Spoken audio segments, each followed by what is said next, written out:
శ్రీ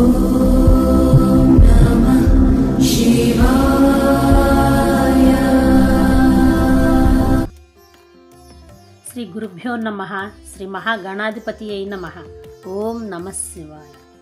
కేవ్యాల ఆస్ట్రాలజీకి స్వాగతం.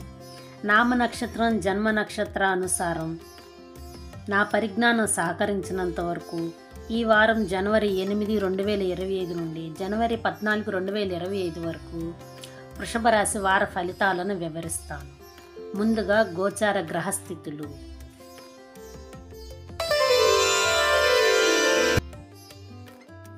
వృషభంలో గురువు, కర్కాటకంలో కుజుడు, కన్యలో కేతువు, వృశ్చికంలో బుధుడు, ధనస్సులో రవి, కుంభంలో శుక్రుడు శని భగవానులు, మీనంలో రాహువు. వృషభ రాశి వారు విద్యార్థులు. మంత్రోపదేశం చేయించుకోవాలి అనుకున్న వారికి ఈ సమయం అనుకూలంగా ఉంటుంది. వీరికి సమయస్ఫూర్తి ఎక్కువగా ఉంటుంది. వీరి మాటల్లో చాతుర్యం ఎక్కువగా ఉంటుంది. ఇతరులకు మానసిక ఉల్లాసాన్ని కలిగిస్తూ ఉంటారు వీరి మాటల ద్వారా. ప్రేమికులు అయిన వారు వారి ప్రేమ విఫలమయ్యే అవకాశం ఉంది. మీరు ఇష్టపడుతున్న వ్యక్తులకు కొన్ని రోజుల పాటు మీరు దూరంగా ఉండవలసి ఉంటుంది. మే 20, 2025 వరకు ఈ యొక్క దూరాన్ని పాటించండి. మానసిక పరిస్థితిని ప్రశాంతంగా ఉంచుకునే ప్రయత్నం చేసుకోవాలి. ఆధ్యాత్మిక చింతనలో ఉంటారు. దైవభక్తి ఎక్కువగా ఉంటుంది. మీరు ప్రతి విషయంలోని కన్ఫ్యూజ్గా ఉంటారు. ఎదుటివారి నుండి గుర్తింపు లభిస్తుంది. తల్లి మీద మమకారం ఎక్కువగా ఉంటుంది.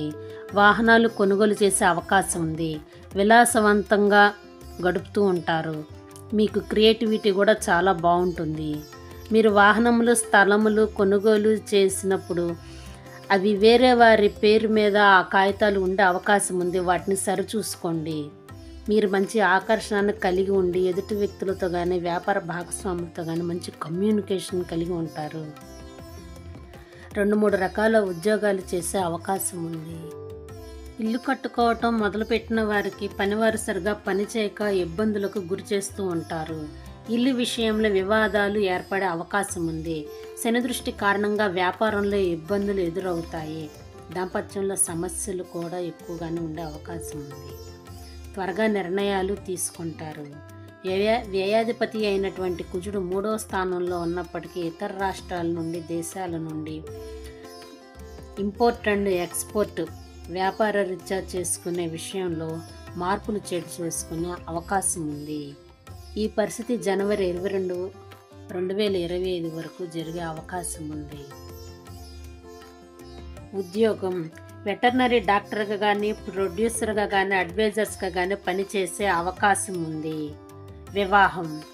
వివాహం ఆలస్యమయ్యే అవకాశం ఉంది. వివాహ ప్రయత్నం చేసేవారికి మీ అదృష్టం కొద్దీ అనుకూలమైన భాగస్వామి వచ్చే అవకాశం ఉంది. ఆహారం. ఈ వారం మీరు నాన్ వెజ్ని ఇష్టపడేవారు దీనికి దూరంగా ఉండండి. నాన్ వెజ్ని తినని వారు స్పైసీ ఫుడ్కి దూరంగా ఉండండి. ఆరోగ్యం. తల్లిగారి ఆరోగ్యంలో అధికంగా మసాలా ఆహార పదార్థం తీసుకోవటం కారణం చేత ఆమెకు గ్యాసు, కడుపులో మంట వచ్చే అవకాశం ఎక్కువగా ఉంది. ఈ వారం మీరు పూజించవలసినటువంటి దైవం సూర్య భగవానుడు. ఉదయాన్నే సూర్య నమస్కారం చేయడం మంచిది. మంత్రం.